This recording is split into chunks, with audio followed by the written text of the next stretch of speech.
हाय दोस्तों, महासेठ कॉमर्स में आपका स्वागत है। तो आज जो है हम क्लास 12 का जो है कंपनी है, उस कंपनी में बहुत सारा चीज़ आपको हम इससे पहले वाले वीडियो में आपको हम बताए हुए हैं। जैसे इसका बेसिक कंसेप्ट हो गया, जैसे इससे रिलेटेड जर्नल एंट्री है वो बता दिए हैं, जैसे मान लीजिए कॉल्स इन एरियर है वो बता दिए हुए हैं, कॉल्स इन एडवांस है वो बता दिए हुए हैं, शेयर को कितने प्रकार से इशू किया जाता है वो बता दिए हुए हैं। तो आज जो है हम एक नया टॉपिक को लेके आए हैं, जो टॉपिक है issue of share at premium. यानी कि अगर शेयर को प्रीमियम पर इशू करेंगे तब हम किस प्रकार से इसका ट्रीटमेंट करेंगे, कैसे सवाल को हम बनाएंगे। क्योंकि जब कभी भी प्रीमियम की बात होता है तो प्रीमियम में आप देखे होइएगा कि जितना का शेयर है, यानी कि जितने रुपये का शेयर है उससे अधिक में रीइशू किया जाता है। उससे क्या किया जाता है, अधिक में इशू किया जाता है। चाहे वो 1 रुपया हो, चाहे वो 2 रुपया का हो, चाहे वो 3 रुपया हो, चाहे 5 हो, 10 हो। सिंपली सी बात कहा जाए, प्रीमियम का मतलब होता है कि जितना का है शेयर उससे अधिक कितना भी हो सकता है, इससे कोई मतलब नहीं है, तो प्रीमियम कहलाता है। अब प्रीमियम की बात बताने से पहले हम समझेंगे कि कभी कभी आपके क्वेश्चन में क्लियर दे दिया जाता है कि मान लीजिए 10 का शेयर है, 5 प्रीमियम है, और प्रीमियम के बारे में बता दिया जाता है कि अलॉटमेंट पे है, कि फर्स्ट कॉल पे है, कि आपका फाइनल कॉल पे है। लेकिन कभी कभी ऐसा होता है कि आपका जो प्रीमियम है उस प्रीमियम को कहीं इंडिकेट नहीं किया करता है कि प्रीमियम आपका अलॉटमेंट पे है या फर्स्ट कॉल पे है या फाइनल कॉल पे है।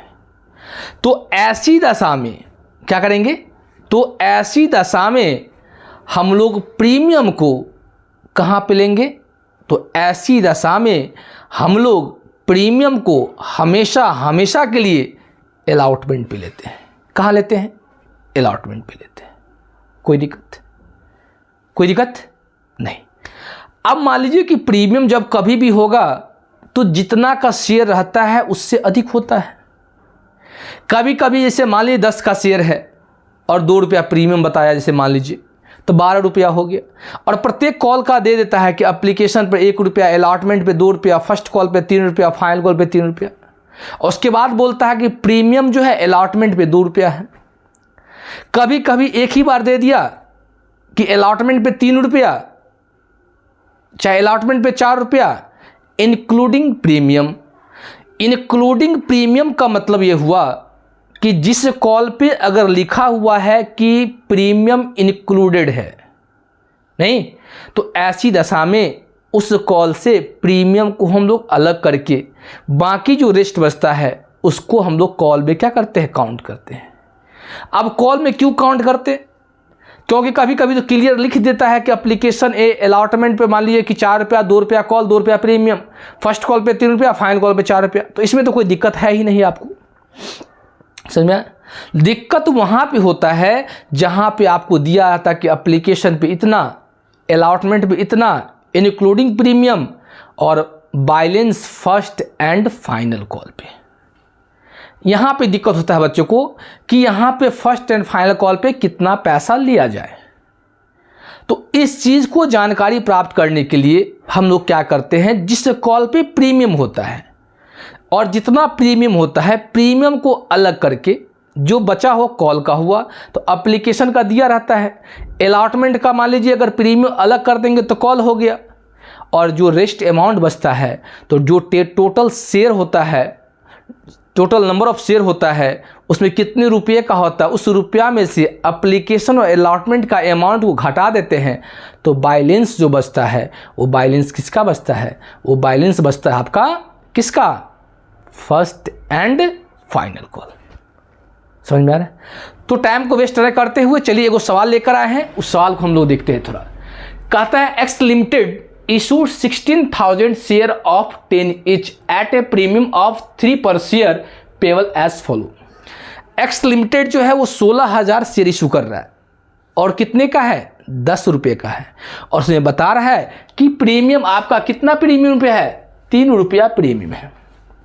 तो टोटल कॉल कितने का हो गया, 13 रुपये का। और नीचे बता रहा है कि कैसे कैसे भुगतान करना है। तो देखिए एप्लीकेशन पे 4 रुपया बता रहा है, अलॉटमेंट में बोला है क्या, कितना, 4 रुपया इंक्लूडिंग प्रीमियम, यानी 4 में प्रीमियम शामिल है।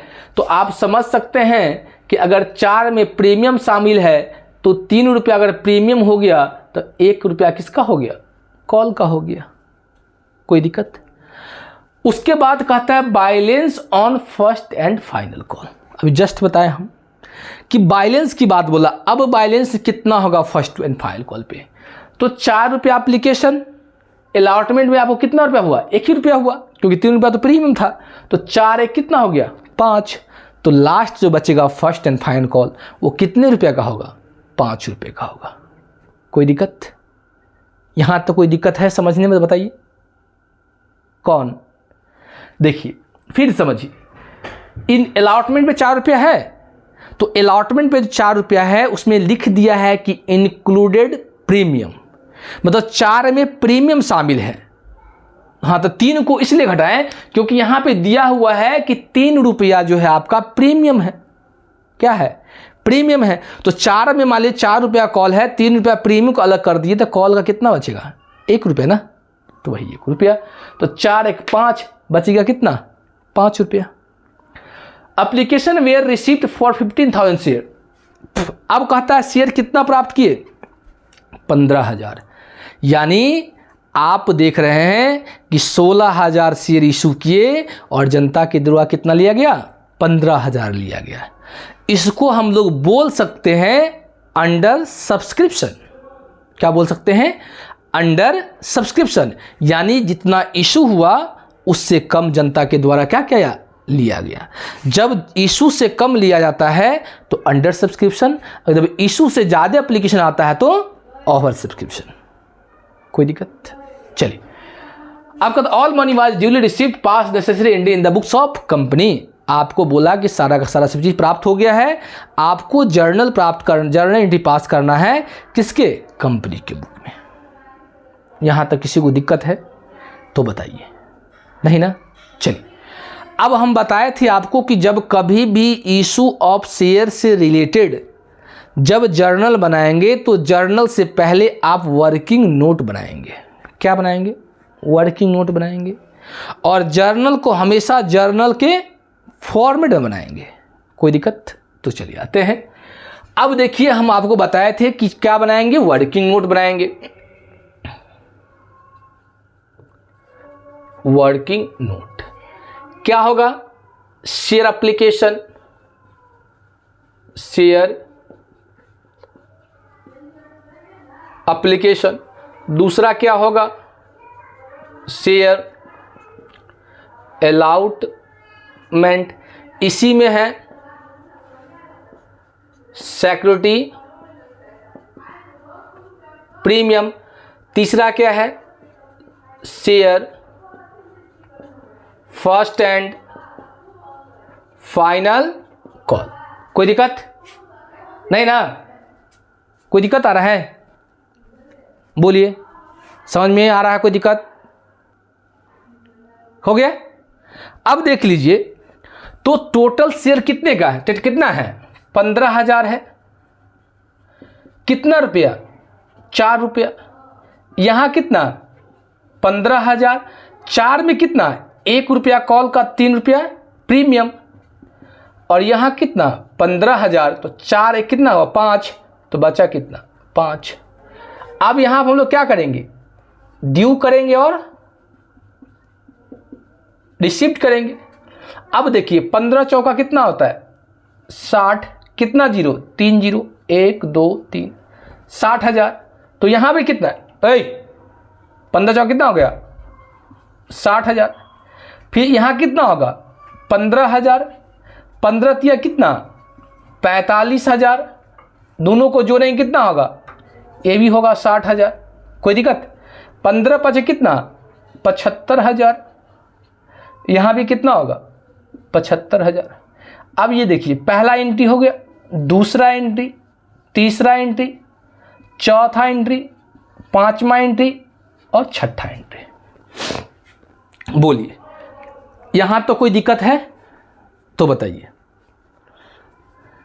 अब वर्किंग नोट करने के बाद हम लोग क्या बनाएंगे, एंट्री बनाएंगे। क्या बनाएंगे, एंट्री बनाएंगे।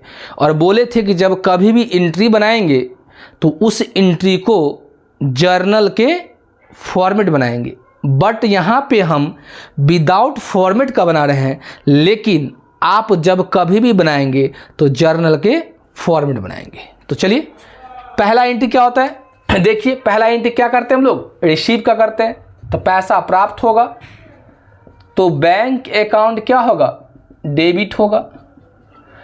टू कौन पैसा दे रहा है, तो टू शेयर एप्लीकेशन अकाउंट, कितना, तो 60,000 डेबिट होगा, तो 60,000 क्रेडिट होगा। नरेशन क्या लिख सकते हैं हम लोग, बीइंग शेयर एप्लीकेशन मनी क्या होगा, रिसीव्ड। अब क्या करेंगे, दूसरा एंट्री हम लोग क्या करते हैं, शुरू से बता रहे हैं कि शेयर एप्लीकेशन मनी को हम लोग शेयर कैपिटल अकाउंट में क्या करेंगे, ट्रांसफर करेंगे। क्या करेंगे, शेयर एप्लीकेशन को शेयर कैपिटल अकाउंट में क्या करेंगे, ट्रांसफर करेंगे। तो ट्रांसफर का एंट्री क्या होता है बताइए, बोलिए। Share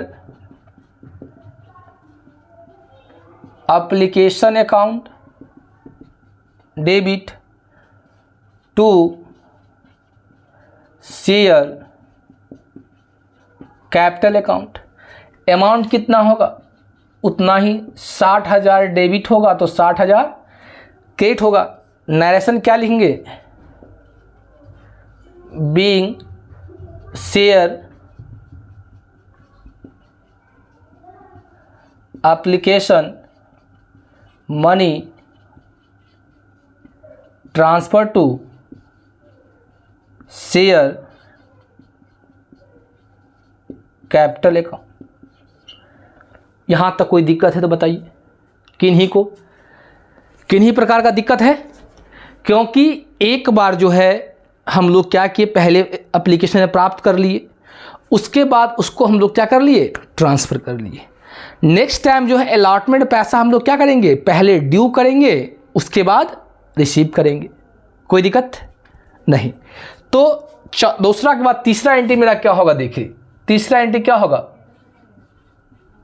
share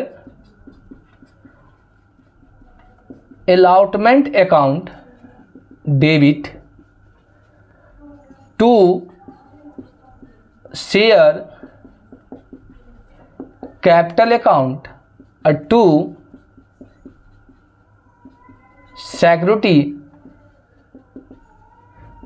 premium account. कोई दिक्कत। अब देखिए शेयर कैपिटल कितना था 15,000, प्रीमियम कितना 45,000। तो शेयर कैपिटल में यहाँ आप डालिए कितना 15,000, ये कितना डलाएगा 45,000, दोनों मिलकर कितना हो जाएगा 60,000। नरेशन क्या होगा, being share allotment money due with security premium. समझ में आ रहा है कि नहीं आ रहा है। अब क्या होगा कि अलॉटमेंट पे ड्यू किए तो अब अलॉटमेंट से क्या करेंगे, रिसीव करेंगे। तो रिसीव करने का एंट्री, चौथा एंट्री क्या होगा बताइए, पैसा प्राप्त करेंगे। बैंक अकाउंट क्या होगा, bank account debit to share allotment account, कितना 60,000 डेबिट होगा तो 60,000 क्रेडिट होगा। नरेशन क्या होगा, being share allotment money received with premium. कोई दिक्कत? यहाँ तक किन्हीं को कोई दिक्कत है तो बताइए। अगर इसमें कुछ पूछना है किन्हीं को तो पूछ सकते हैं, नहीं तो हम लोग क्या करेंगे, फिर आगे बढ़ेंगे। बताइए। नहीं ना? अब देख लीजिए 1 2 3 4, ये कितना 4 एंट्री हो गया। अब 5वां एंट्री किसका है? फर्स्ट एंड फाइनल कॉल का है। तो पहले हम लोग क्या करेंगे, फर्स्ट एंड फाइनल कॉल के अमाउंट को पहले हम लोग क्या करेंगे, ड्यू करेंगे। उसके बाद क्या करेंगे, रिसीव करेंगे। तो 5वां एंट्री क्या होगा, 5वां एंट्री होगा share first and final call account debit to share capital account. कितना? 5वां एंट्री 75,000। तो 75,000 रुपया डेबिट करेंगे, तो 75,000 रुपया क्या करेंगे, क्रेडिट करेंगे। नरेशन क्या होगा, being share first and final call money due. हो गया। अब क्या है कि पैसा मांगे। अब मांगने के बाद क्या करेंगे, अब पैसा मांगने के बाद इस पे हम लोग क्या करेंगे, प्राप्त करेंगे। किस पे प्राप्त करेंगे, फर्स्ट एंड फाइनल कॉल में पैसा प्राप्त करेंगे। तो प्राप्त करेंगे तो छठा एंट्री क्या होगा, तो प्राप्त करेंगे तो पैसा मेरे पास आएगा। तो बैंक अकाउंट क्या होगा, bank account debit to share first and final call account. Amount कितना होगा, वही 75,000 डेबिट होगा, तो 75,000 क्रेडिट होगा। नरेशन क्या होगा, being share first and final call money received. समझ में आ रहा है? कोई दिक्कत? यहाँ तक कोई दिक्कत है? नहीं होगा। तो ऐसे ही आप कोई भी सवाल जो है अगर आप बनाते हैं कंसेप्ट के साथ, तो आपको कहीं भी किसी प्रकार की समस्या नहीं होगा। अगर सिर्फ सवाल उतारते हैं तो ज़िंदगी भर आप सवाल उतारते ही रह जाएंगे, कुछ समझ में नहीं आएगा। इसीलिए आप किसी भी सवाल को बनाने से पहले समझने का कोशिश कीजिए, क्योंकि हम आपको समझाते हैं। नहीं, अगर हमको बनाना होता तो डायरेक्ट एंट्री पास करते नहीं और आपको बोलते कि इससे वीडियो से आप एंट्री उतार लीजिए, बात ख़त्म। लेकिन हम ऐसा नहीं कर रहे। हम आपको स्टेप बाय स्टेप समझाने की कोशिश कर रहे हैं ताकि आप समझें, और जब एक बार आप समझ जाएंगे तो उम्मीद है कि ज़िंदगी में कभी नहीं भूलेंगे आप। समझ में आ रहा है? ज़िंदगी में आप कभी नहीं भूलेंगे। तो इस चैप्टर से लगभग आपको हम जो भी टॉपिक कवर कर रहे हैं, अब जो टॉपिक आएगा वो आएगा अंडर सब्सक्रिप्शन, उसके बाद ओवर सब्सक्रिप्शन, उसके बाद इसी चैप्टर में है कंसीडरेशन अदर देन कैश। समझ में आ रहा है? तो अगर मान लीजिए ऐसे आप पढ़ते रहेंगे नहीं तो सारा टॉपिक आपका क्लियर हो जाएगा। इसीलिए हम देख रहे हैं कि आपके जो टॉपिक है एक दिन गैप कर हम आपको वीडियो डाल रहे हैं, ताकि आप जो है वीडियो को आसानी से आराम से पढ़िए। जहाँ पे आपको लग रहा है कि हम ये समझ में आ रहा है वहाँ पे वीडियो का स्पीड बढ़ा लीजिए, नहीं 1 टाइम से 2 टाइम कर लीजिए, वीडियो का स्पीड बढ़ा लीजिए। लेकिन आप शुरू से अंत तक देखिए, ये नहीं कि बस इंटी हाँ समझ गया बात ख़त्म, कोशिश कीजिए समझने का। तो चलिए आज क्लास को हम ऐसे यहीं पे एंड करते हैं। इस प्रकार का अगर वीडियो अगर आपको अच्छा लग रहा है, समझ में आ रहा है, तो आप लाइक कीजिए, कमेंट कीजिए, और जो इस चैनल पे नए हैं वो इस चैनल को सब्सक्राइब करें, ताकि आपको प्रत्येक चैप्टर का बेसिक कंसेप्ट से लेकर प्रत्येक टॉपिक वाइज आपको यहाँ मिलेगा। किसी को किसी प्रकार का समस्या नहीं होने वाला है। तो आज की क्लास को हम यहीं पे एंड करते हैं। जय हिंद, जय भारत।